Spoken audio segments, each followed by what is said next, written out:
السلام علیکم ورحمۃ اللہ وبرکاتہ۔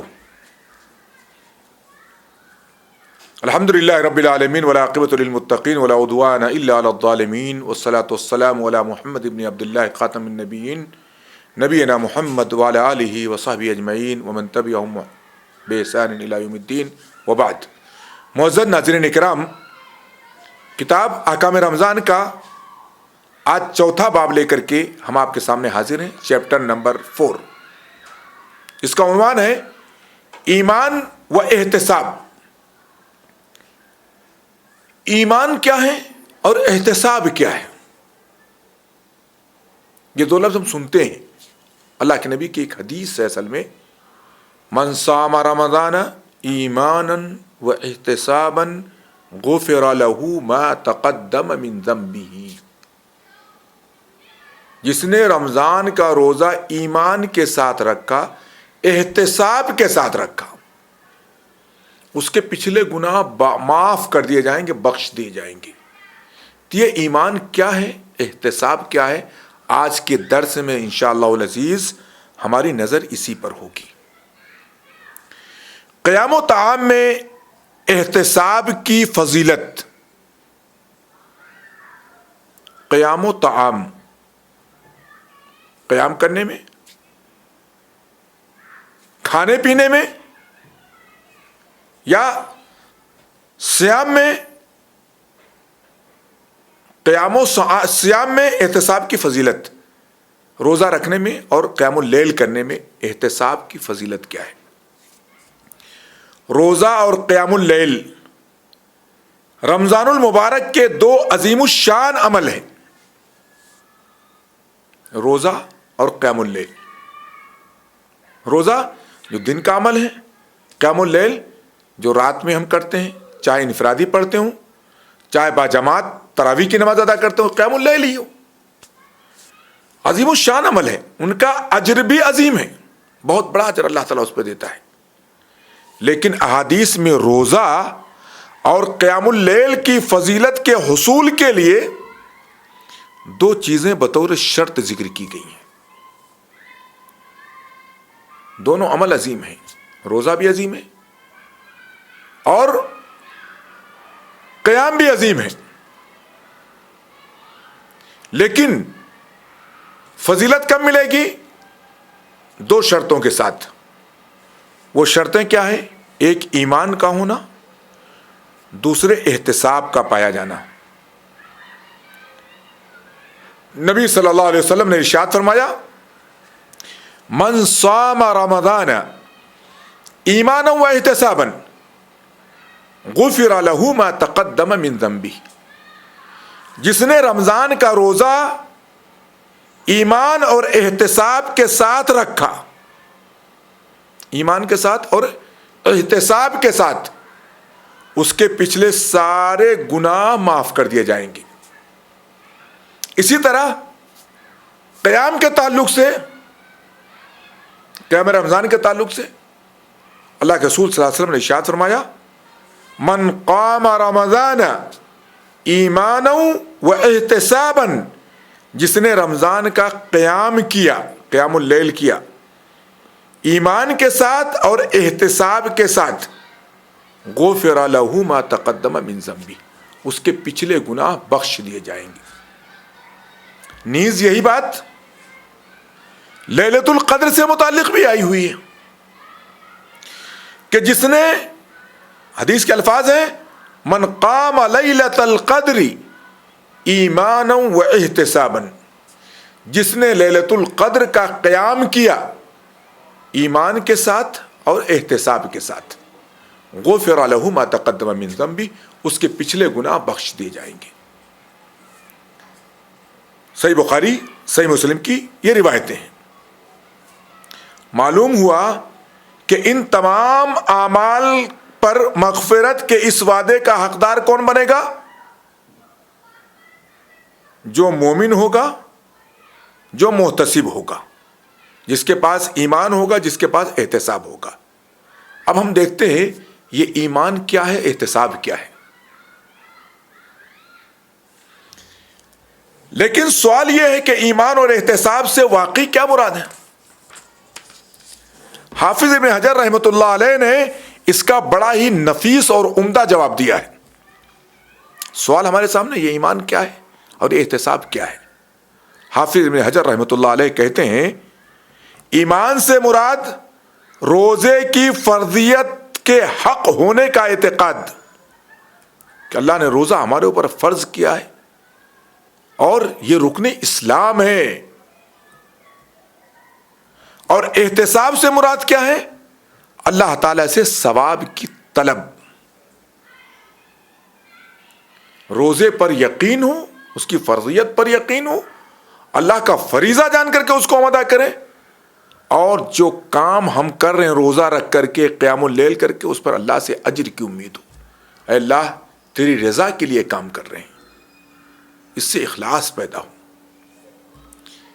اسی طرح قیام اللیل کو ایمان و احتساب کے ساتھ ادا کرنے کے بارے میں فرماتے ہیں ابن حجر رحمۃ اللہ علیہ, ایماناً سے مراد یہ ہے کہ اللہ تعالیٰ کی طرف سے ملنے والے ثواب کے وعدے کی تصدیق کرتے ہوئے. ایمان سے مراد کیا ہے؟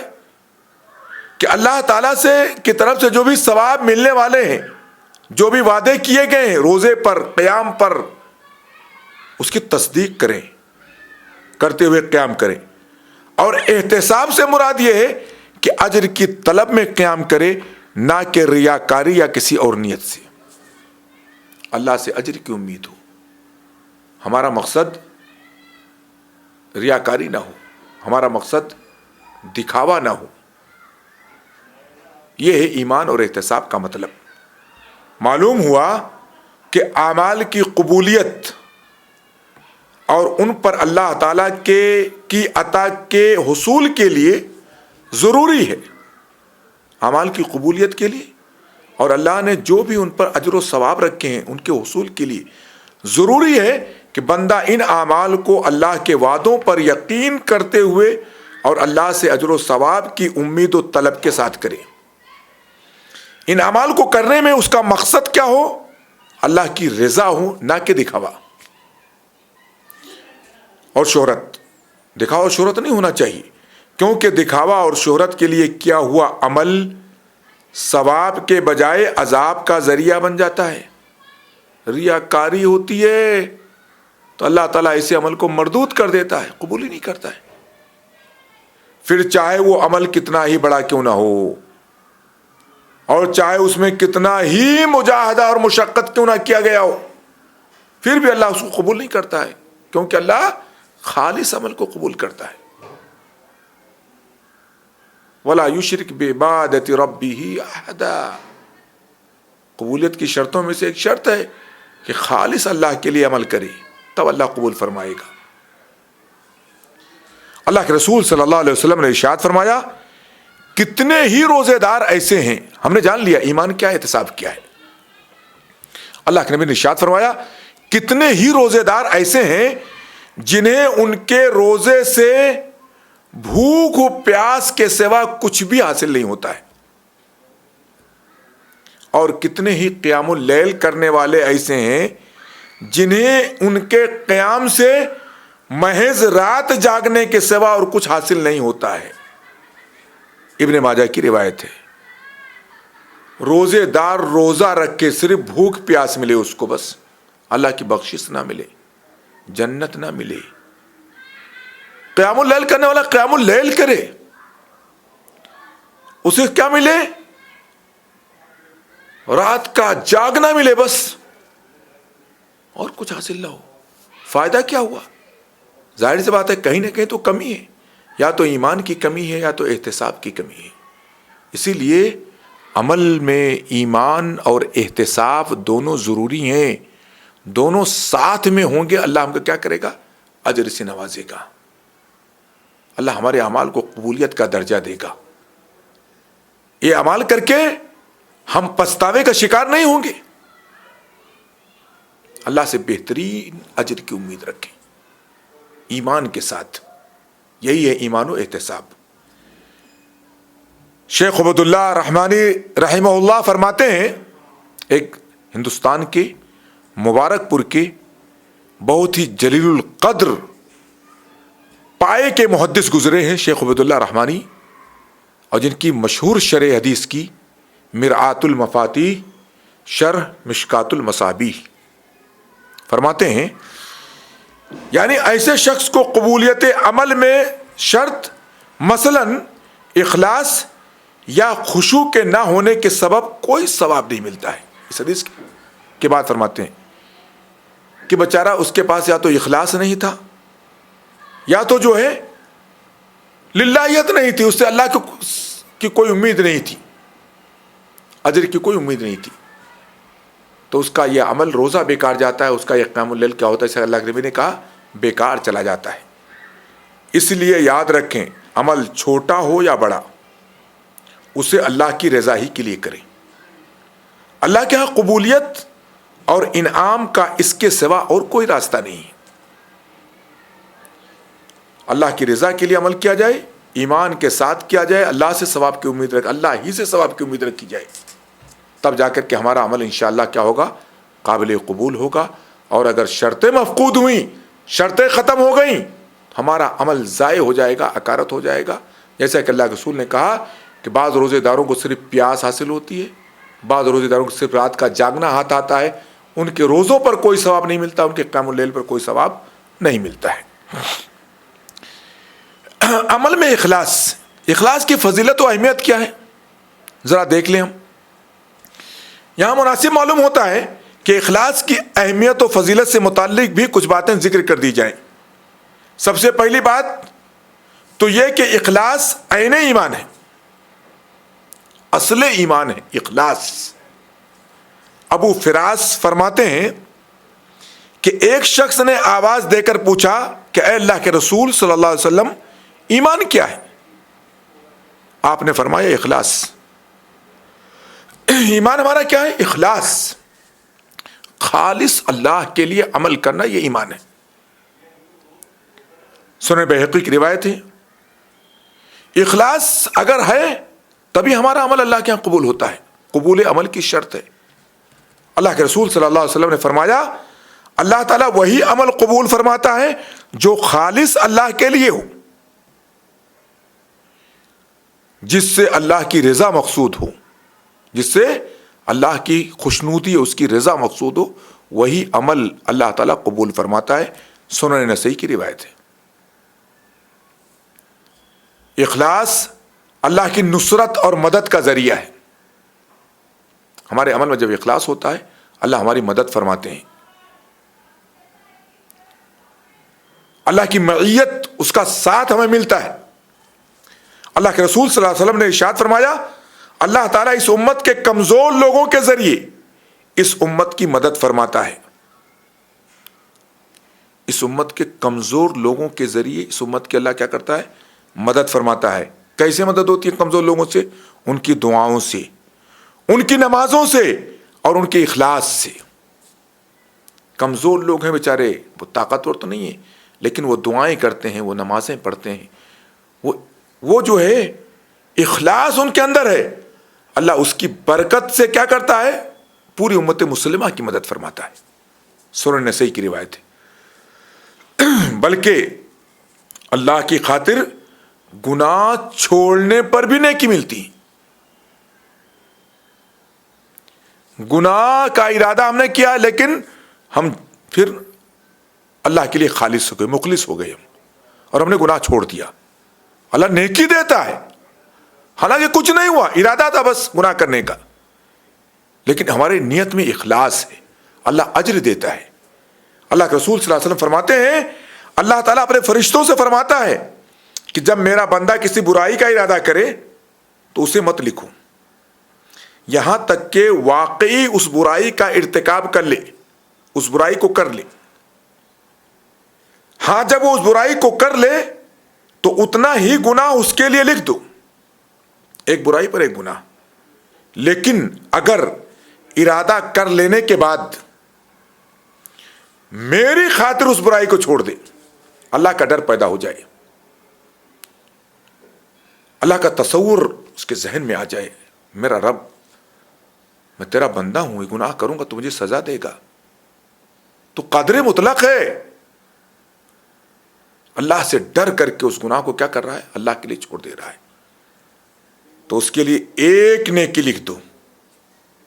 کیا کچھ نہیں لیکن خلوص تھا, تو گناہ کے چھوڑنے پر بھی, وہ گناہ کر نہیں رہا تھا, ارادہ کیا تھا کروں گا, گناہ کے چھوڑنے پر بھی اللہ کیا کرتا ہے, اس کے لیے اجر لکھ دیتا ہے, ثواب لکھ دیتا ہے. یہ متفق علیہ روایت ہے میرے بھائیوں, صحیح بخاری صحیح مسلم کی روایت ہے. معلوم ہوا کہ اللہ کی خاطر گناہ کا ارادہ چھوڑ دینا بھی نیکی. اخلاص یہ ہے, اس کی برکت یہ ہے. یہ محض اخلاص کی شان ہے کہ اس کے سبب چھوٹے سے چھوٹا عمل بھی قیمتی بن جاتا ہے.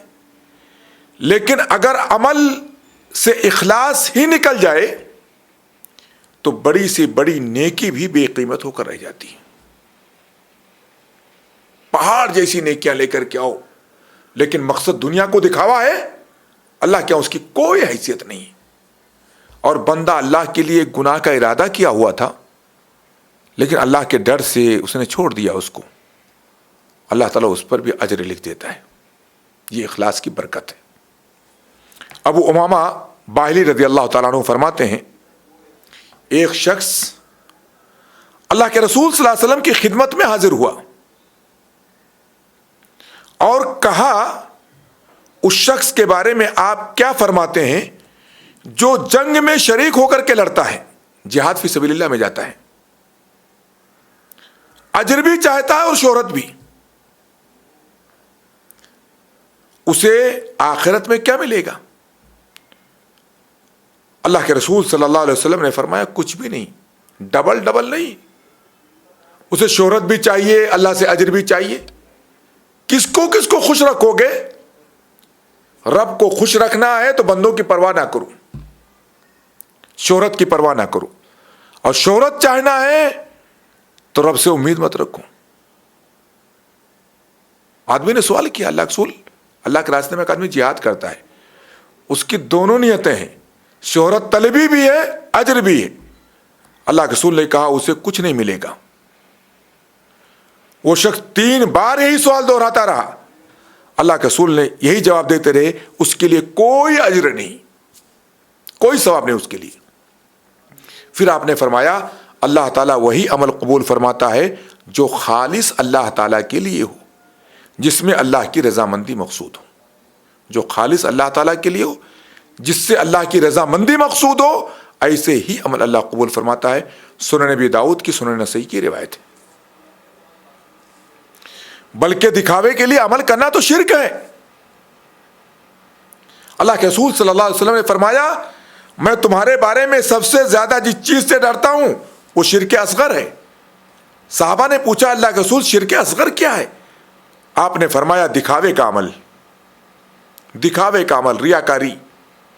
قیامت کے دن جب اللہ تعالیٰ بندوں کو ان کے اعمال کا بدلہ عطا فرمائے گا, ان پر اجر دے گا, تو ریاکاروں سے کہے گا, تم انہی کے پاس جاؤ جنہیں دکھانے کے لیے تم دنیا میں عمل کرتے تھے. دیکھو ان کے پاس تمہارے لیے کوئی جزا ہے یا نہیں, جاؤ ان سے لو جن کے لیے کرتے تھے. جب تمہارے عمل سے میری مرضی مقصود ہی نہیں تھی, میرے لیے تمہارا عمل خالص تھا ہی نہیں, تو جاؤ ان سے بدلہ لے لو, ان سے جزا لے لو. ہم ثواب دینے والے نہیں ہیں, ہم خالص عمل پر ثواب دیتے ہیں. مسند احمد, سنن بہقی, امام بہقی کی کتاب الزہد کی روایت ہے. اب آپ دیکھیں اخلاص کتنا ضروری ہے عمل میں. اخلاص نہیں, عمل اکارت و برباد ہو جاتا ہے. ریاکاری ہے, آدمی شرک اصغر کرتے رہتا ہے, بڑے سے بڑا عمل اکارت کر لیتا ہے. اسی لیے یاد رکھیں کہ اللہ کے سوا کسی اور کے لیے کیا ہوا عمل برباد ہے, بلکہ وبال جان ہے, مصیبت ہے وہ. ایسا عمل اجر و ثواب کی بجائے دنیا و آخرت میں ذلت و ناکامی کا سبب ہے. اس لیے عمل کرنے والا ہمیشہ اس بات کا خیال رکھے کہ عمل چاہے تھوڑا ہی کیوں نہ ہو, لیکن خالص اللہ کے لیے ہو.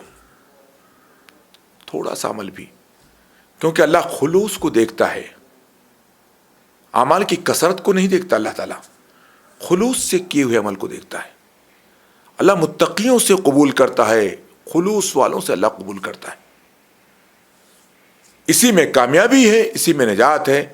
اللہ تعالیٰ ہمارے اعمال کو اپنے لیے خالص کر دے، ہمیں خلوص کے ساتھ اعمال صالحہ کرنے کی توفیق بخشے۔ اللہ جب تک زندہ رکھے، ایمان پر قائم دائم رکھے، جب خاتمہ ایمان اسلام پر ہو۔ وصلی اللہ علی نبینا محمد وعلی آلہ وصحبہ وسلم۔ والسلام علیکم ورحمۃ اللہ وبرکاتہ۔